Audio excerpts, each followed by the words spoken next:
ভাইরে ভাই, ছেলে মেয়েদের জন্য এই ভিডিওটা খুবই গুরুত্বপূর্ণ। আশা করি মনোযোগ দিয়ে শুনে যাবেন এবং ভিডিওটা ভালো লাগলে বেশি বেশি করে শেয়ার করবেন। আগে ওনার কথাগুলো শুনেন।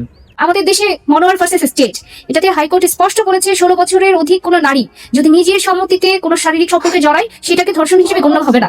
অর্থাৎ এখানে কিন্তু আমাদের আদালতেরও বক্তব্য একেবারে সুস্পষ্ট রায়ের মাধ্যমে, এবং এটা আমাদের জন্য প্রেসিডেন্ট হিসেবে, অর্থাৎ এটা আমাদের জন্য binding upon the subordinate court. তো সেই ক্ষেত্রে এই যে মামলাগুলো নেওয়া হচ্ছে এবং মামলাগুলোর প্রসিডিংস চলছে, সবচেয়ে বড় বিষয় হচ্ছে এই নারী শিশু নির্যাতন দমন আইনে কিন্তু আছে যে ধর্ষিতার নাম, পরিচয়, ছবি প্রকাশ করা যাবে না।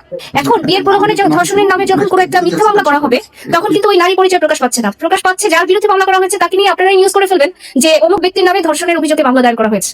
পরে সেই মামলা কি হবে হবে না সেটা তো পরের কথা, তার যে সোশ্যাল ট্রায়ালটা হয়ে গেল, মিডিয়া ট্রায়াল হয়ে গেল, তার যে ক্ষতিটা হয়ে গেল, সামাজিক ভাবে সে জানলো, যে সবাই জানলো সে একটা রেপিস্টের আসামি। কিন্তু প্রকৃত অর্থে তো সে সেই রেপিস্ট না। যারা জোরপূর্বক ধর্ষণ করে নারীকে, শিশুকে, সে কি সেই ধর্ষক? অথচ যখন তার নামে সব জায়গায় এটা ছাপা হবে, তার ছবি সহ, যে এই লোকটা রেপ কেসের আসামি, পরে কি হবে হবে না সেটা তো 4 বছর পরের কথা। ট্রায়াল হলে, বিচার হয়ে তারপরে সে খালাস পাবে কি পাবে না পরের কথা। প্রথমে যে তার হয়রানিটা হলো, তার প্রথমে জামিন নিয়ে হয়রানি হবে, তারপরে সে বিভিন্ন জায়গায় দৌড়াবে, সামাজিক ভাবে তার পিতামাতা অসম্মানিত হবে এবং সবাই বলবে যে তার ছেলে এই কাজ করছে। সেগুলো তো আসলে কখনোই পূরণ হয় না। তাই আমরা এই ধরনের মামলার বিরুদ্ধে ভয়েস রেজ করতে চাই এবং আমরা বলতে চাই যে এই ধরনের মামলা যেন গ্রহণ করা না হয় কোনোভাবেই, যেহেতু এটা আসলে প্রকৃত অর্থে কোনো রেপ না।